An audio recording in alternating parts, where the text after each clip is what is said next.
من الشيطان الرجيم. بسم الله الرحمن الرحيم.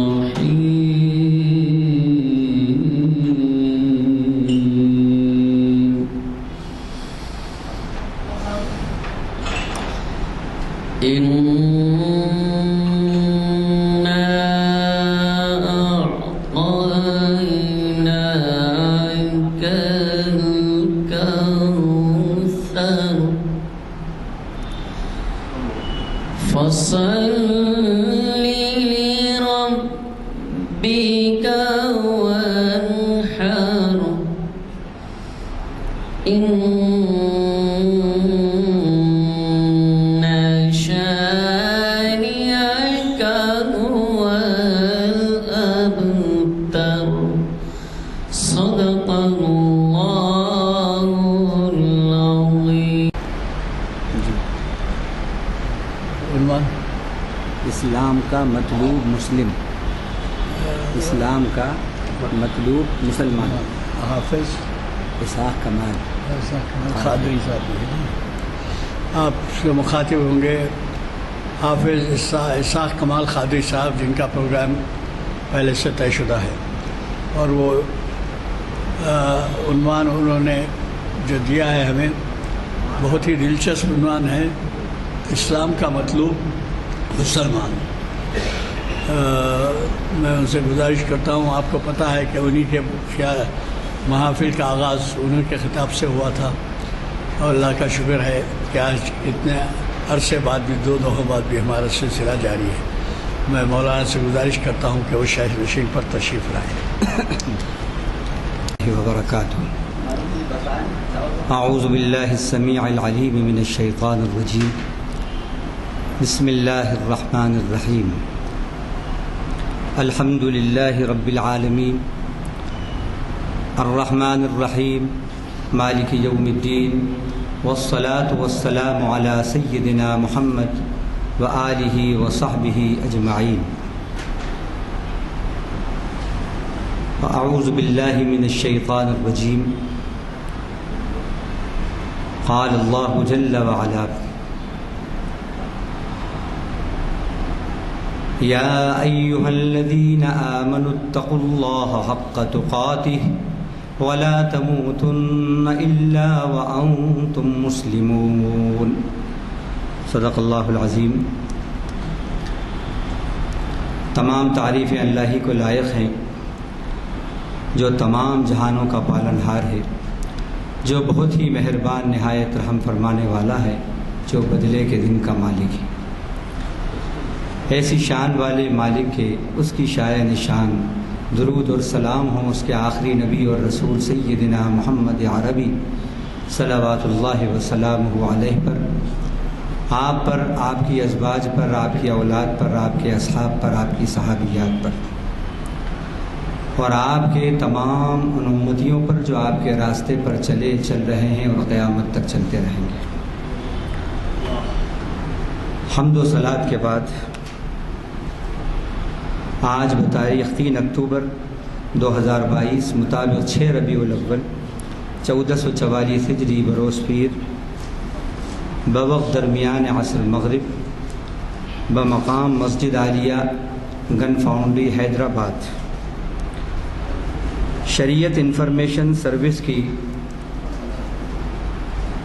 868ویں یہ نشست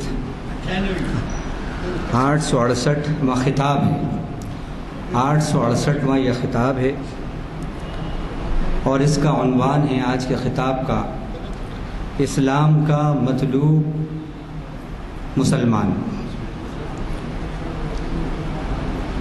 خطاب کا جو عنوان ہے، اس کا جو خلاصہ ہونا چاہیے، ہم نے چند سطروں میں اس کو تحریر کیا ہے. پہلے اختصار کے ساتھ ان کو پیش کرتے ہیں، ان سطور کو، پھر اس کے بعد آج کل کے حالات جو ہیں ان کے تناظر میں، اس کانٹیکسٹ میں انشاءاللہ مسلم کا کردار اور رول کیسا ہونا چاہیے اور اسلام کا ریکوائرڈ کیریکٹر جو مسلمان سے مطلوب ہے وہ کیا ہونا چاہیے، اس کو انشاءاللہ اس کے بعد بتائیں گے۔ موضوع خطاب کا خلاصہ اور مطالب: تمام کائنات مسلم یعنی خالق کائنات کے حکم کو مان رہی ہے، یعنی جس مخلوق کے سپرد رب نے جو کام کیا وہ اپنا کام برابر انجام دے رہی ہے، اسی لیے وہ سب کے لیے مفید، محبوب اور مطلوب ہے۔ یہی وصف خدا کو انسان سے بھی مطلوب ہے تاکہ وہ بھی سب کے لیے مفید، محبوب اور مطلوب بن جائے۔ اسلام کو مسلم سے مطلوب ہے کہ وہ اپنے نام مسلم یعنی اللہ کا حکم ماننے والا بن کر ہر میدان میں اسلام کی نمائندگی کرے۔ عقائد، اعمال، معاملات، عبادات، خوشی، غم، تونگری، غربت، قیادت، تجارت، سیاست، مصائب، گھر باہر، آفس و بازار، انڈور لائف، آؤٹ ڈور لائف، سب جگہ حکم خدا کو ماننے والا اور اس کا پورا کرنے والا بنا رہے۔ بوقت مخالفت، عداوت وہ مثبت سوچ اور پازیٹیو تھنکنگ اور مفید عمل کا ثبوت دے۔ اسلام کے نام پر مخلوق خدا کو تکلیف دینے سے بچے۔ محبت رسول کے نام پر لوگوں کے لیے اپنے آپ کو رحمت ثابت کرے، نہ کہ زحمت، اور سچا رحمت للعالمین کا اپنے آپ کو فالوور اور متبع ثابت کرے۔ اپنی خواہشات و مرضیات کو رسول کی مرضیات کے تابع کرتے ہوئے اپنا مکمل مومن ہونا ثابت کرے۔ غم امت کے ساتھ اس کو غم انسانیت کے اندر جینا آ جائے۔ اپنی اولاد کی اسلامی تربیت کرے، دوزخ کی راہوں سے ان کو بچا کر ان کو جنت کی راہوں پر ڈالے۔ حقوق اللہ کی ادائیگی کے ساتھ ساتھ حقوق العباد یعنی بندوں کے حقوق بھی پورے ادا کرے۔ اللہ، موت، قبر، حشر، جنت، دوزخ، حساب کتاب سامنے رکھ کر اسلام پر چلنا اور اسلام پر مرنا اپنا نصب العین بنا لے۔ اللہ سے، رسول سے، بندوں سے اپنا رشتہ بہتر بنائے۔ رب کی خوشی کو نفس کی خوشی پر ترجیح دیتا رہے، پریفرنس دیتا رہے۔ اپنی انا کو رب کی مرضی کے لیے فنا کر دے۔ مومن بن کر جیے، نہ کہ مجرم بن کر۔ مجاہد بن کر صبح و شام گزارے، نہ کہ مجابر و کاہل اور سست بن کر۔ اخلاص سے اپنے عمل میں نور پیدا کرے۔ ایمان و پرہیزگاری سے اللہ کا دوست بنے۔ احسان سے رب کی رحمت کو ہمیشہ اپنے ساتھ رکھے۔ نماز، ثابت قدمی اور مثبت سوچ سے اللہ کی مدد طلب کرتا رہے۔ قرآن کو خدا کا ورڈ اور کائنات کو خدا کا ورک سمجھ کر رب کی آیات کلام اور آیات نظام میں غور و فکر کر کے اپنے آپ کو رب کی نگاہ میں عقل مند بندوں میں شامل کرتا رہے۔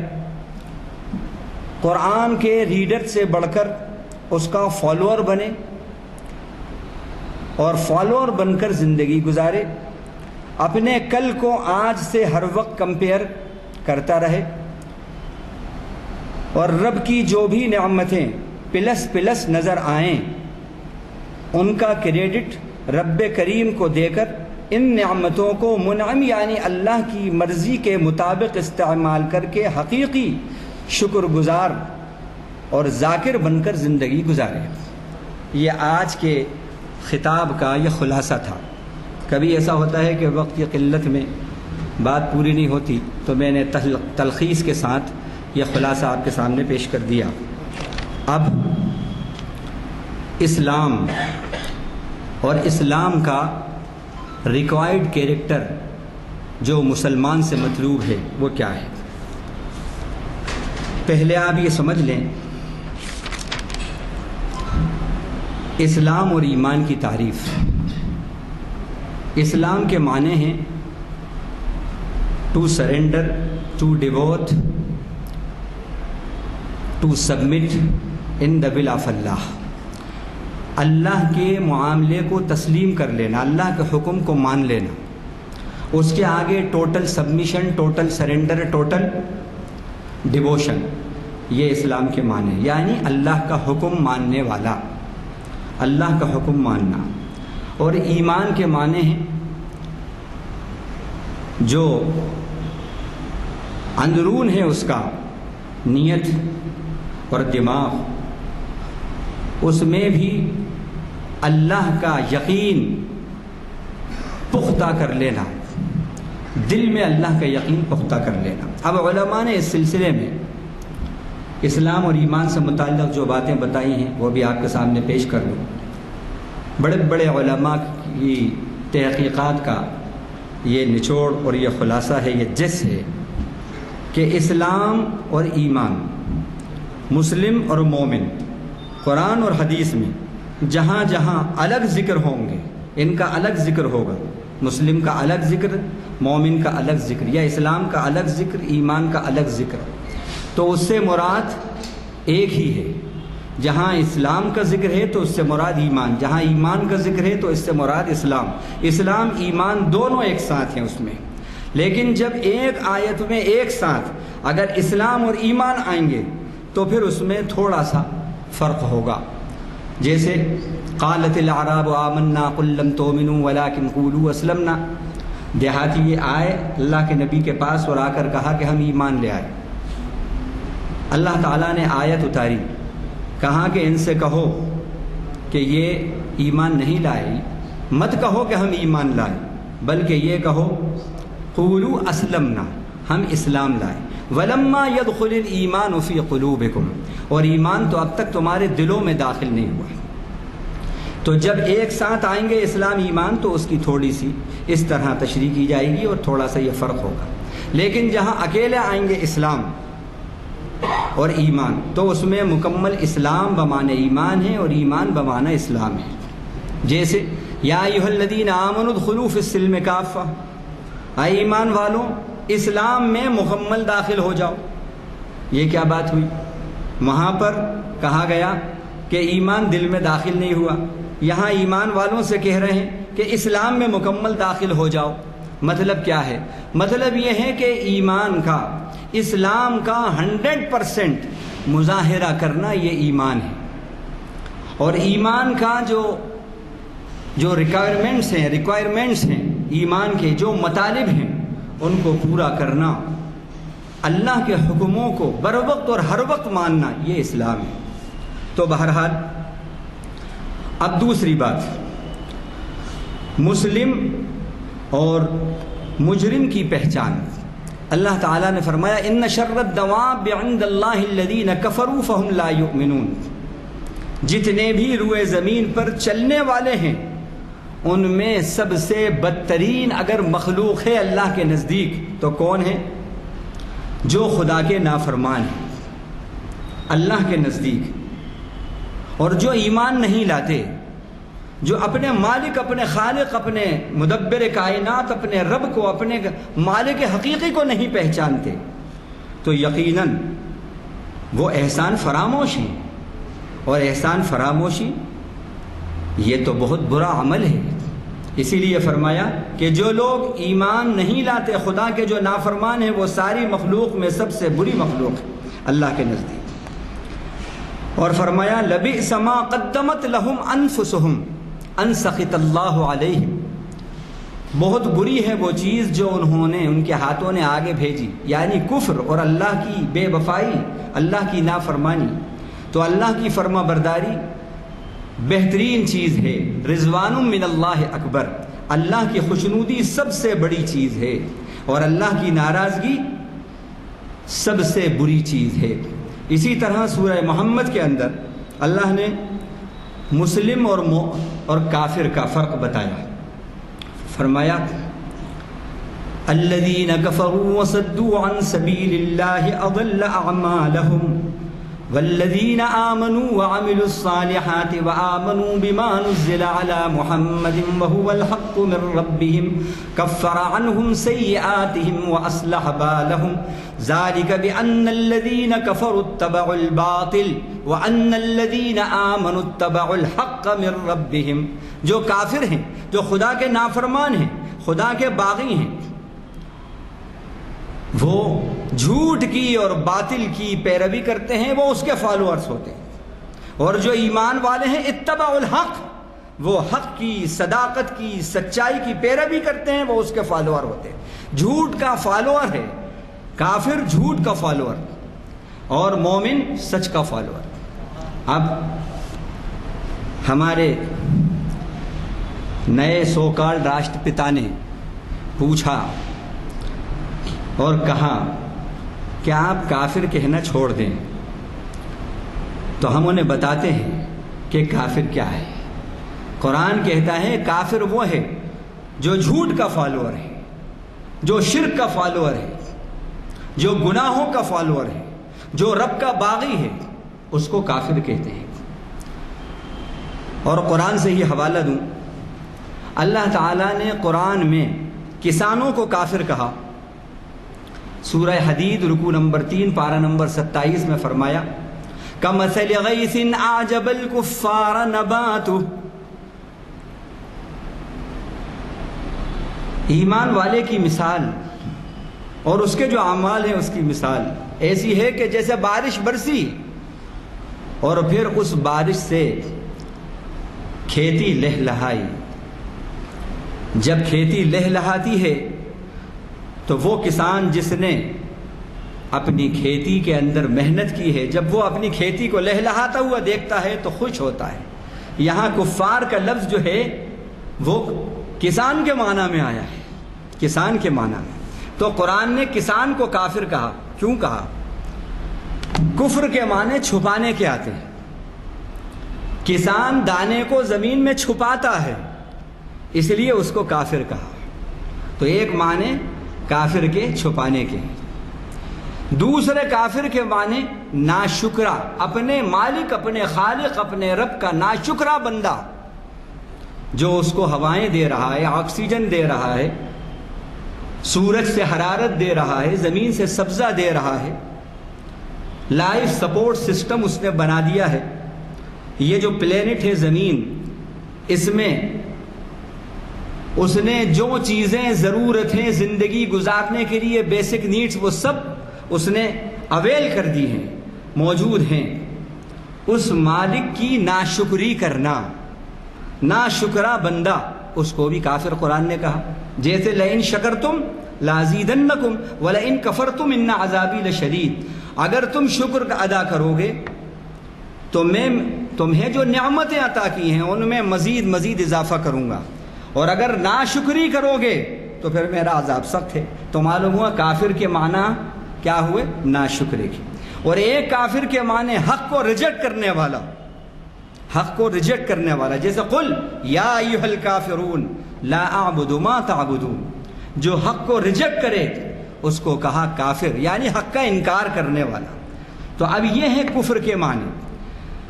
اگر یہ سمٹمز کسی میں پائے جا رہے ہیں تو یقیناً قرآن، حدیث، اللہ اور رسول ان کو کافر کہیں گے، اس کو کافر کہتے ہیں. اور اگر یہ سمٹمز نہیں پائے جا رہے تو پھر وہ کافر نہیں ہے اللہ کی نظر میں.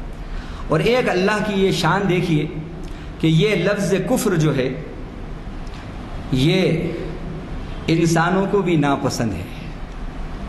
جیسا کہ ابھی میں نے بتایا، حضرت نے کہا بھائی کافر مت کہا کرو، تو اس سے معلوم ہوا کہ آپ کو ہی ناپسند نہیں ہے یہ لفظ تو رب کو بھی ناپسند ہے.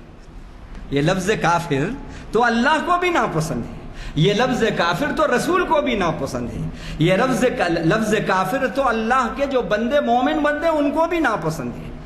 اب اگر آپ اس ناپسندیدہ بات سے اور لفظ سے بچنا چاہتے ہیں تو یہ جو سمٹمز ہیں یہ سمٹمز کو نکال دیجئے، ختم کر دیجئے، خدا کے وفادار ہو جائیے. اپنے مالک اور اپنا خالق جو آپ کا حقیقی، آپ کا اور ہمارا مالک ساری کائنات کا جو سرشٹی کار ہے، جو خالق کائنات ہے، اس کے بندے بن جائیے.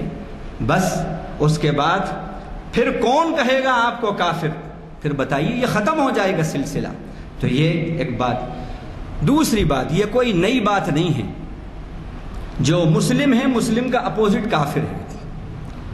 اور اب اسلام کیا ہے میں بتاتا ہوں۔ یہ اسلام مذہب کوئی یہ 1400 سال یا 1500 سال پرانا مذہب نہیں ہے۔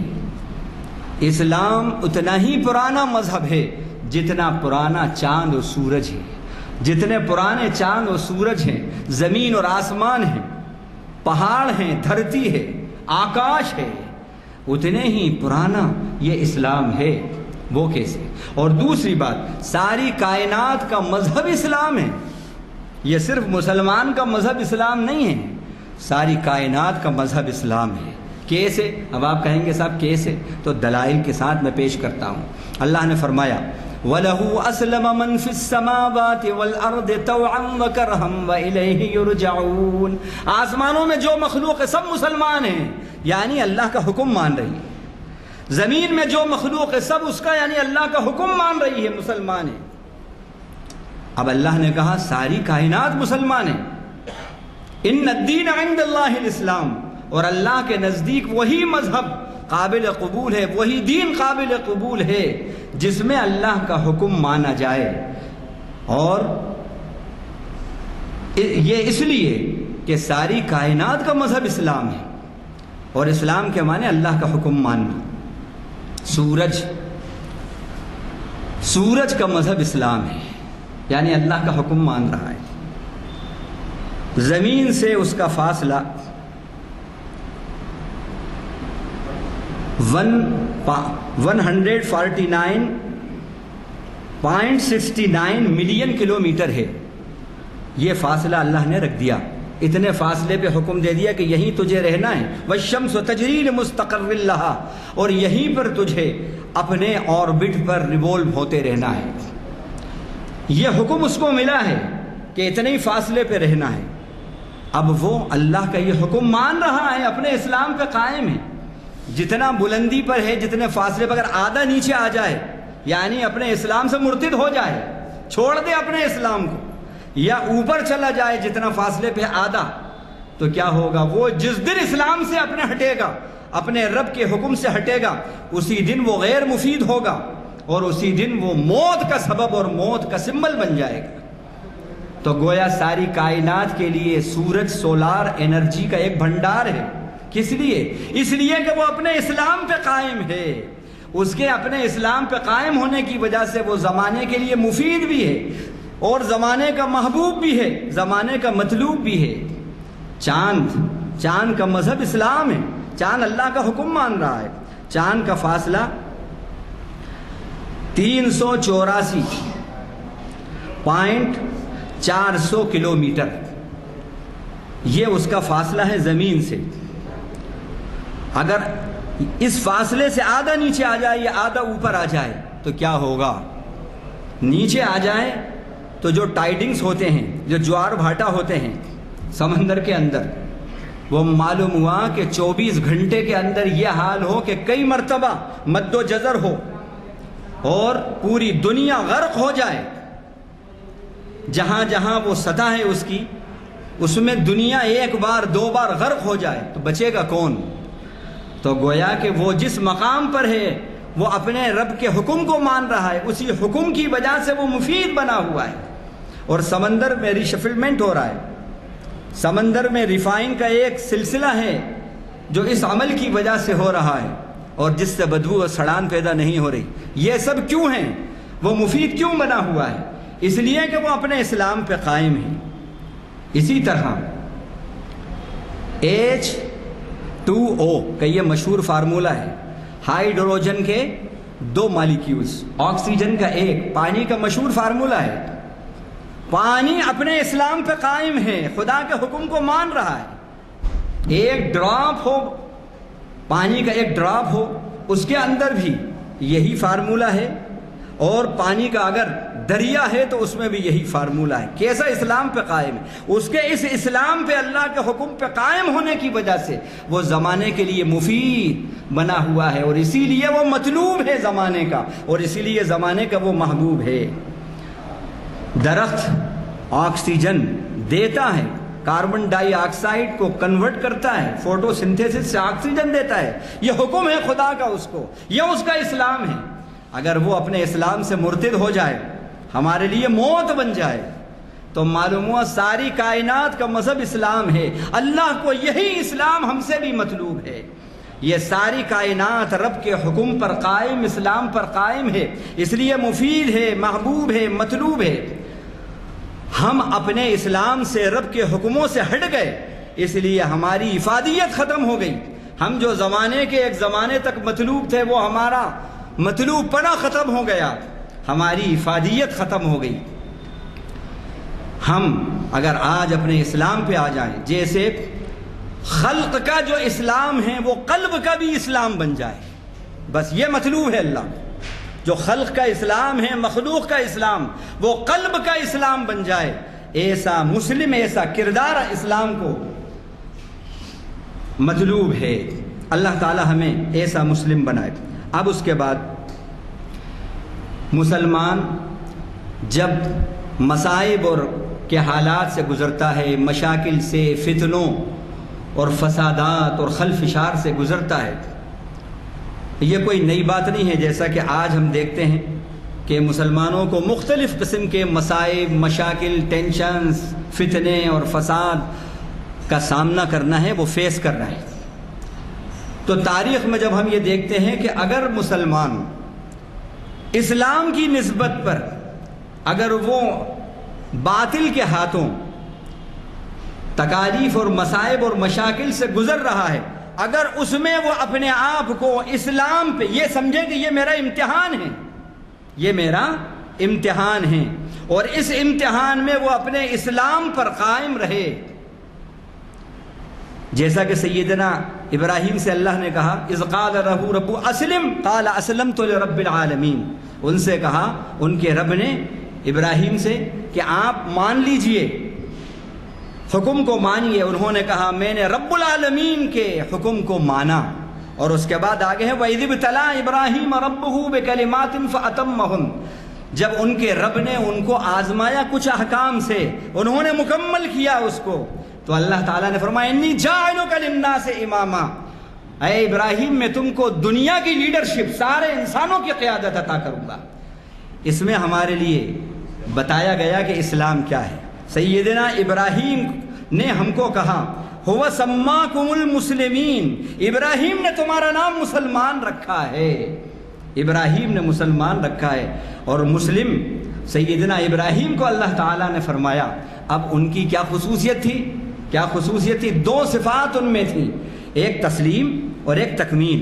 اللہ کے حکم کو ماننا اور پھر اس کی تکمیل کرنا، اس کو پورا کرنا. یہ سیدنا ابراہیم کے اسلام کی صفت ہے. اور ان کو جب آزمائشوں سے گزارا گیا، کیسی کیسی آزمائشوں سے گزرے، لیکن وہ اپنی دو صفات پہ قائم رہے، ایک اسلام پر اور ایک تکمیل پر. یعنی اللہ کے حکموں کو مانا اور مان کر اسے پورا کیا، تو اللہ تعالیٰ نے دنیا کی قیادت اور امامت نصیب فرمائی. ہماری قوم جب جب باطل کے ہاتھوں مصائب کا شکار ہوئی، اور اس وقت ہمارے اسلاف نے یہ سمجھ کر یہ امتحان کا دور ہے، اور وہ اپنے اسلام پر قائم رہے. تسلیم اور تکمیل، یہ دونوں صفات، اللہ کے حکموں کو مانا ایسے حالات میں، ایسے اب نارمل حالات میں، اور پھر حکموں کو مان کر تکمیل بھی کی، تسلیم بھی کی، تکمیل بھی کی، تو اللہ تعالیٰ نے ان کو بھی زمانے کی قیادت اور لیڈرشپ نصیب فرمائی. آج مسلمان امتحان میں تو ہیں، لیکن اس امتحان میں اگر وہ دو صفات کا ثبوت دیں، سیدنا ابراہیم کی صفات خلیل کا ثبوت دیں، ایک تسلیم اور ایک تکمیل، تو انشاءاللہ اللہ کا یہ وعدہ کہ ان کو لیڈرشپ اور قیادت پھر عطا ہوگی. لیکن عجیب بات ہے، مصائب اور مشاکل کے دور میں، اس دور میں مسلمان یہ نہیں سمجھ رہا کہ یہ اللہ کی طرف سے ہماری ایک آزمائش، ایک امتحان ہے. اور خوب سمجھ لیں، اگر آپ سے کوئی سوال کوئی پوچھے اور آپ یہ سمجھیں کہ یہ امتحانی سوال نہیں ہے تو آپ اس جواب کی تیاری نہیں کرتے. صحیح بھی ہو سکتا ہے آپ کا جواب، غلط بھی ہو سکتا ہے، لیکن اگر آپ کو یہ معلوم ہو جائے کہ یہ سوال امتحان کا سوال ہے اور امتحان میں آنے والا ہے تو پھر امتحان کا جواب ایسے ہی نہیں دیتے. امتحان کے جواب میں پورے سنسیئر ہوتے ہیں، پوری تیاری کے ساتھ جواب دیتے ہیں، اسی لیے اس میں کامیاب ہوتے ہیں. تو اگر مسلمان ان حالات میں جو آج کل ہندوستان میں اور بیرون ہندوستان میں جن حالات سے مسلمان دوچار ہو رہے ہیں، ذرا سی اپنی سوچ بدلیں اور یہ سمجھیں کہ یہ ایک اللہ کی طرف سے ہماری آزمائش ہے، باطل کے ہاتھوں ہماری آزمائش ہے، ہم امتحان کی گھڑی میں ہیں. اس امتحان کی گھڑی میں ہمیں اللہ کے حکموں پہ چلنا اور اللہ کے حکموں کو پورا کرنا، یہ انجام دینا ہے. اگر ہم یہ کریں گے تو امتحان میں کامیاب ہوں گے اور پھر اللہ ہمیں لیڈرشپ عطا فرمائے گا، ایسی جیسے ہمارے اسلاف کو قیادت عطا فرمائی. اللہ کرے کہ یہ راز ہماری سمجھ میں آ جائے، یہ راز سمجھ میں آ جائے. اب یہاں سے میں چلتا ہوں، کچھ جھلکیاں دکھاتا ہوں. ویسے تو بہت کچھ ہے لیکن وقت اجازت نہیں دیتا. اس وقت کا جو ایشو ہے اسی پہ میں بات کرتا ہوں. جیسے آج کل یہ تازہ بتازہ ربیع الاول کا مہینہ چل رہا ہے، اس پر میں کچھ بتاتا ہوں. اسلام مسلمان سے حب رسول کیسی ہو اور مسلم کا رسول سے رشتہ کیسا ہو، اس سلسلے میں اسلام کیا کہتا ہے، کیا چاہتا ہے، وہ بتاتا ہوں. حضرت عمر بن عاص رضی اللہ عنہ اس حدیث کے راوی ہیں، فرماتے ہیں اللہ کے نبی نے فرمایا صلی اللہ علیہ وسلم نے، لا یؤمن احدکم حتی اکون احب الیہ، لا یؤمن احدکم حتی یکون ہواہ تبعا لما جئت بہ. تم میں سے کوئی، یہ اللہ کے رسول فرما رہے ہیں، اب ایک امتی کا، ایک مسلم کا رسول سے رشتہ کیسا ہو، ایک امتی کا رسول سے تعلق کیسا ہو، اور اللہ سے کیسا تعلق اور رشتہ ہو، اور زمانے والوں سے کیسا تعلق اور رشتہ ہو. 3 رشتے ہیں.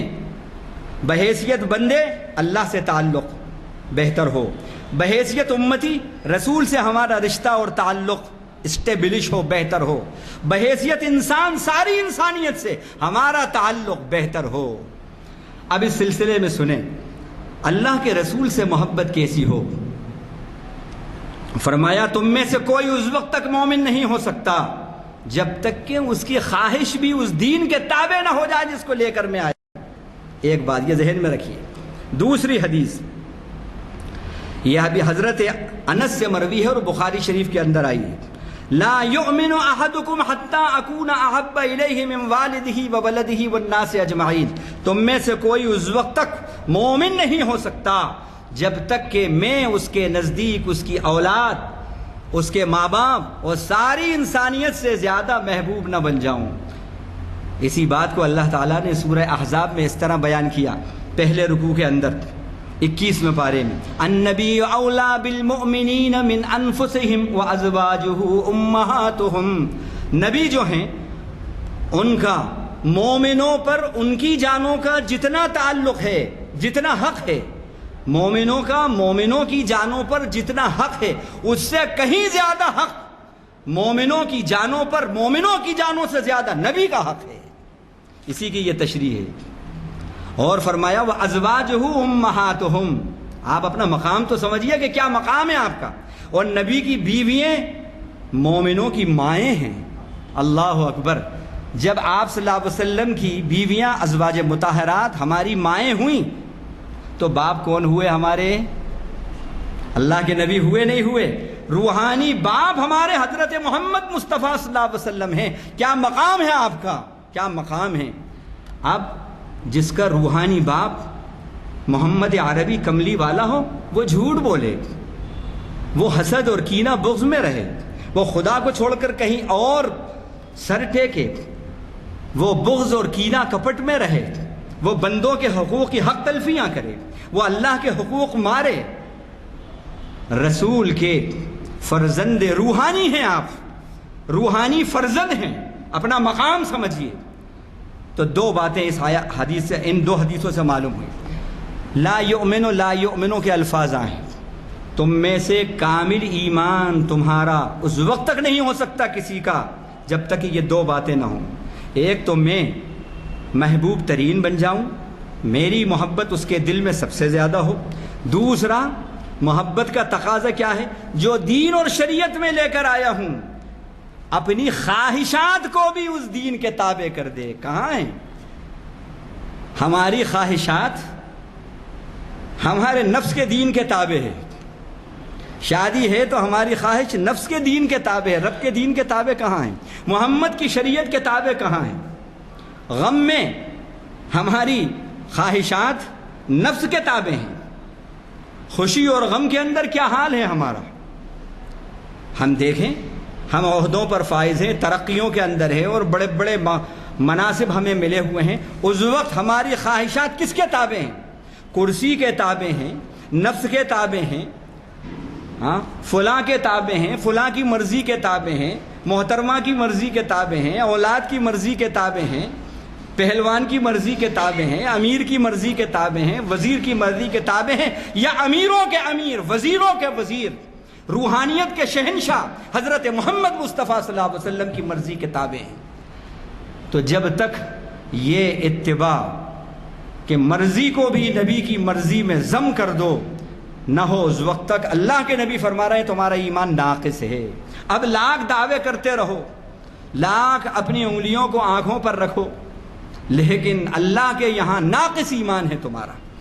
اور دوسری بات، ماں باپ سے زیادہ محبوب، اولاد سے زیادہ محبوب، سارے انسانیت سے زیادہ محبوب. کیا مطلب؟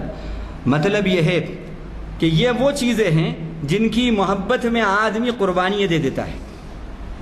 مولوی صاحب کہیں گے نہیں مانتا، ابا کہیں تو نہیں مانے گا، امی کہیں تو کبھی کبھی بات ریجیکٹ ہو جائے گی. لیکن اگر فرزند ارجمن نے کہہ دیا، اگر بیٹے نے کہہ دیا، ولی عہد نے کہہ دیا نہیں پپا ایسا ہونا ہے، مجھے یہ چاہیے، مجھے ایسا ہونا ہے، تو وہ صاحب کی مرضی یک طرف برطرف اور فرزند ارجمن کی مرضی سب پہ فائق ہے نا. یہ علامت ہے محبوب کی، محبوبیت کی.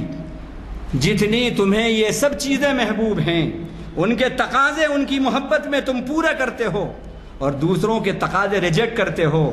اللہ کا نبی تمہاری اولاد سے بھی زیادہ تمہیں محبوب ہو، لوگوں سے بھی زیادہ محبوب ہو کہ ان کے تقاضے کچھ ہوں، لیکن اگر ان کے تقاضوں سے نبی کا تقاضا، نبی کی محبت کا تقاضا کچھ اور ہے تو سب کے تقاضے ریجیکٹ کر دو، نبی کے تقاضوں کو اپناؤ. یہ ہے محبت. اب نبی کے غم میں شیئر کرو. نبی کا غم کیا تھا؟ لعلک باخع نفسک الا یکونوا مؤمنین. اے نبی کہیں اپنے آپ کو اس غم میں گھونٹ گھونٹ کے ہلاک نہیں کر دینا کہ یہ اپنے آپ کو یہ ایمان نہیں لا رہے، یہ کفر پر مر رہے ہیں، ان کے اندر ایمان نہیں ہے. کہیں اس غم میں اپنے آپ کو گھونٹ گھونٹ کر ہلاک نہیں کر دینا. یہ ہے نبی کا غم کہ نبی اگر کوئی ان کے سامنے کفر پر اور شرک پر مر رہا ہے تو آپ غم میں اتنے نڈھال ہو جاتے تھے اور اتنے غمزدہ ہوتے تھے، اللہ تعالیٰ کو آپ کے لیے یہ آیت اتارنا پڑی. باخع کہتے ہیں اس غم کو جس سے انسان گھٹ گھٹ کر گھلتا رہے اس کو کہتے ہیں باخع. تو اللہ نے جو لفظ استعمال کیا وہ باخع کا لفظ استعمال کیا. غیر مسلموں کا درد، جو اسلام سے غیر متعارف ہیں، جو اسلام کو نہیں جانتے، جو کفر اور شرک پر ہیں، ان کے بارے میں آپ صلی اللہ علیہ وسلم کا درد اور غم یہ تھا کہ اپنے آپ کو ان کے لیے غم میں اور ہلاکت میں ڈالتے تھے. لعلک باخع نفسک علی آثارہم ان لم یؤمنوا بہذا الحدیث اسفا. سورہ کہف میں فرمایا اپنے آپ کو اس غم میں ان کے پیچھے افسوس کرتے ہوئے ان پر کہیں ہلاک نہیں کر دینا، اس غم میں کہ یہ قرآن پر ایمان نہیں لا رہے.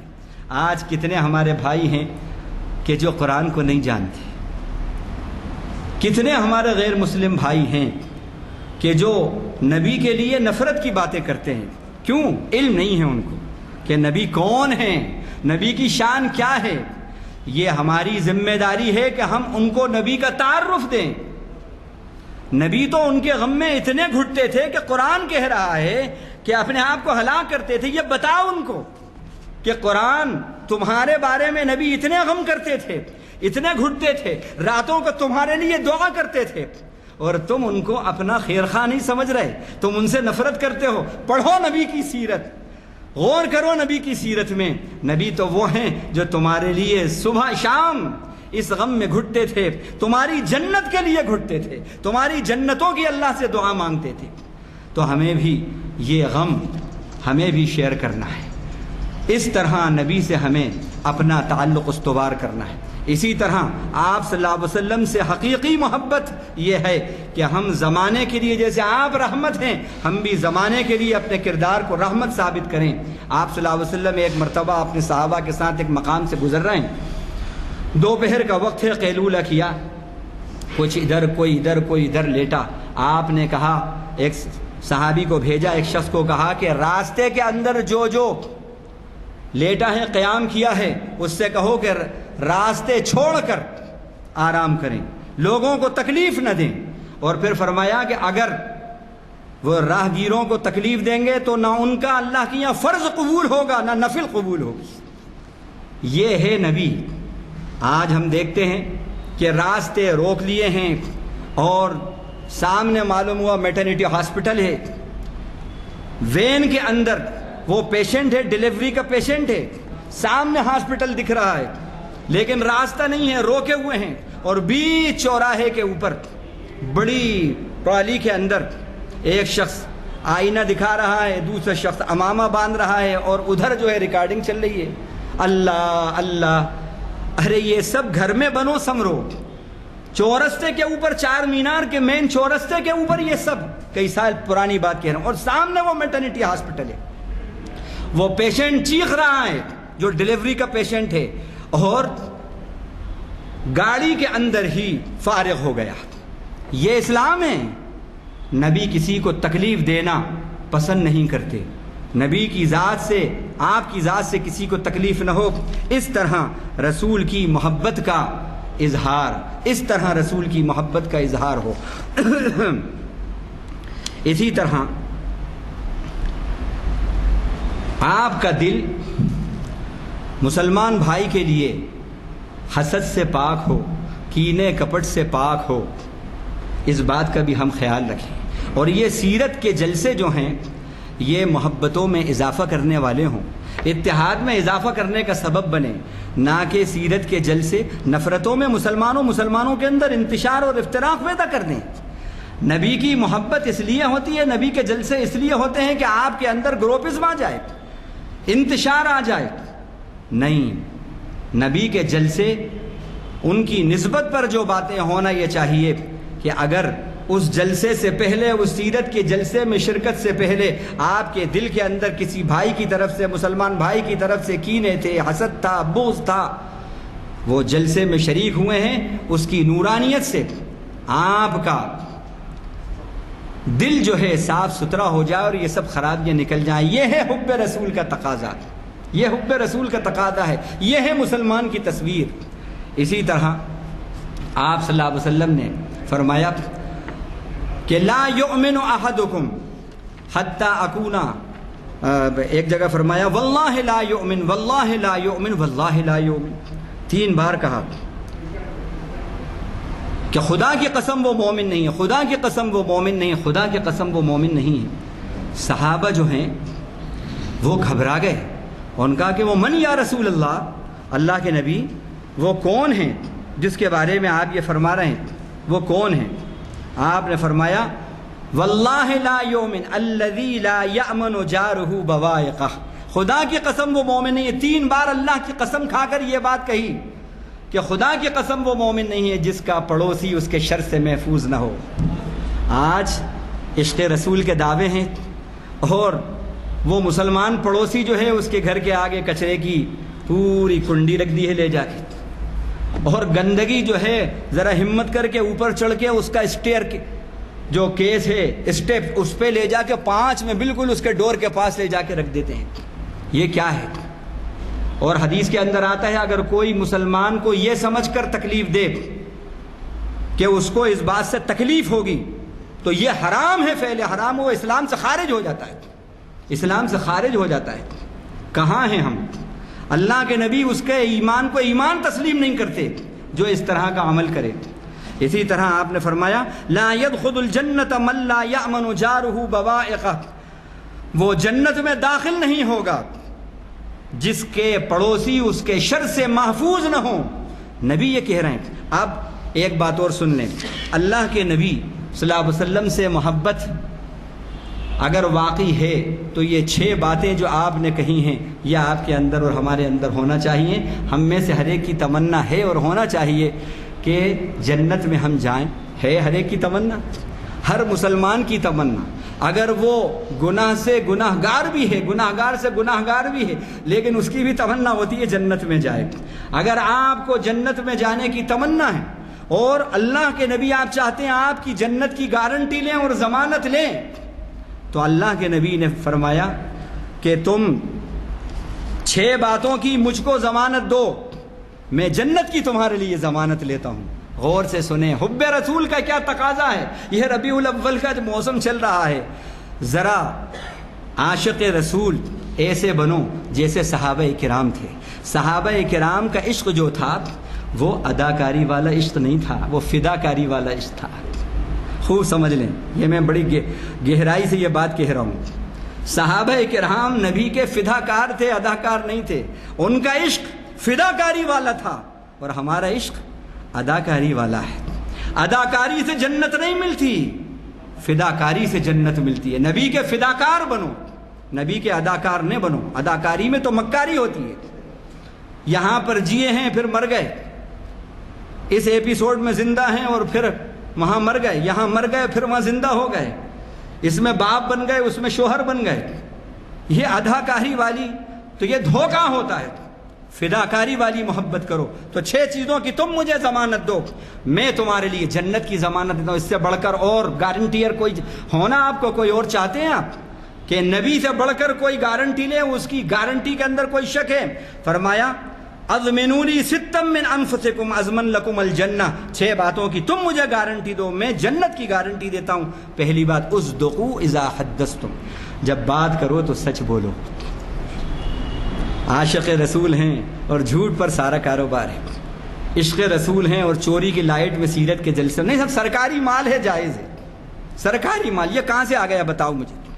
امانت داری، سچ بولو، جب بات کرو تو سچ بولو، سچ کی گارنٹی دو مجھ کو، میں جنت کی گارنٹی دیتا ہوں تم کو۔ اوفو اذا وعدتم، اور جب وعدے کرو کسی سے تو پورے کرو۔ ہے ہمارے اندر، اللہ ہمیں ایسا عاشق رسول بنائے۔ وعدے پورے کرو۔ وَأَدُّوا إِذَا اؤْتُمِنْتُمْ، اور جب امانتیں تمہارے پاس رکھی جائیں تو تم وہ پوری کرو۔ یہ نہیں کہ مسلمان کی امانتیں تو دینا ہے، کافر کی امانتیں تو جائز ہے، 100 خون 10 خون معاف ہے اس کے لیے، ہڑپ کرنا جائز ہے اس کے لیے، کچھ نہیں۔ اللہ کے نبی صلی اللہ علیہ وسلم جب ہجرت کر کے تشریف لے جا رہے ہیں تو حضرت علی رضی اللہ عنہ نے کہا ساتھ چلیں، آپ نے کہا نہیں، ابھی میرے ساتھ نہیں کرو گے ہجرت، تم رات کو میرے بستر پر لیٹو گے، یہاں رہو گے، رات یہاں گزارو گے، اور پھر مکے کے کچھ لوگوں نے جو ابھی ایمان نہیں لائے ہیں ان کی امانتیں میرے پاس رکھی ہیں، یہ امانتیں ان کے حوالے کر کے کل پھر تم میرے پاس آنا۔ ہو کیا امانت کا ثبوت دیا ہے اللہ کے نبی نے۔ آج کا عاشق رسول ایسا امانت دار ہے۔ آپ نے فرمایا امانتیں ادا کرو، امانتیں ادا کرو۔ جب تمہارے پاس کوئی امانت رکھے، اس میں کوئی وہ نہیں ہے تخصیص کہ نہیں مسلم کی یا کافر کی۔ اس کے بعد فرمایا وَاحْفَظُوا فُرُوجَكُمْ، شرمگاہوں کی حفاظت کرو، پاک دامن رہو۔ کتنے کیسز ہم پہ چل رہے ہیں، کتنا لوز کیریکٹر ہے ہمارا، آج پاک دامن کردار ہے عاشق رسول کا، اس کا خیال کریں۔ وَغَضُّوا أَبْصَارَكُمْ، اور اپنی نگاہوں کو پست رکھو، جب راستوں میں چلو تو نگاہوں کی حفاظت کرو، یہ ضمانت دو اپنی نگاہوں کی۔ اور چھٹی بات وَكَفُّوا أَيْدِيَكُمْ، اور اپنے ہاتھوں کو ظلم سے روکو، روکو یعنی کائے سے؟ ظلم سے روکو۔ تو ایسا یہ 6 باتوں کی گارنٹی تم مجھے دو، میں تمہیں دیتا ہوں۔ اور قرآن اسی کی تائید کرتا ہے جو اس وقت کے حالات چل رہے ہیں، وَلَا تَرْكَنُوا إِلَى الَّذِينَ ظَلَمُوا فَتَمَسَّكُمُ النَّارُ۔ اے مسلمانوں، اسلام مسلمان سے کیسا کردار چاہتا ہے؟ ظالموں کے آگے جھکنا نہیں، ظالموں کی طرف مائل نہیں ہونا، فتمسکم النار، وگرنہ آگ تمہیں چھو لے گی، وما لکم من دون اللہ من اولیاء ثم لا تنصرون، اور پھر جب اللہ کا عذاب آئے گا تو کوئی تمہارا مددگار نہ ہوگا۔ قاتل المشرکین کافۃ کما یقاتلونکم کافہ، اسلام کہہ رہا ہے کہ ایسے مسلمان بنو جیسے مشرکین متحد ہو کر تم سے لڑ رہے ہیں، تمہارے خاتمے کی کوششیں کر رہے ہیں، متحد ہو کر۔ ان میں اتنے اختلافات، اتنے دیوی دیوتا، لیکن جب بات آتی ہے اسلام کی مخالفت کی سب متحد ہو جاتے ہیں۔ جیسے باطل میں اتحاد ہے، وہ متحد ہو کر تم سے لڑ رہے ہیں، تم بھی متحد ہو کر ان کا مقابلہ کرو۔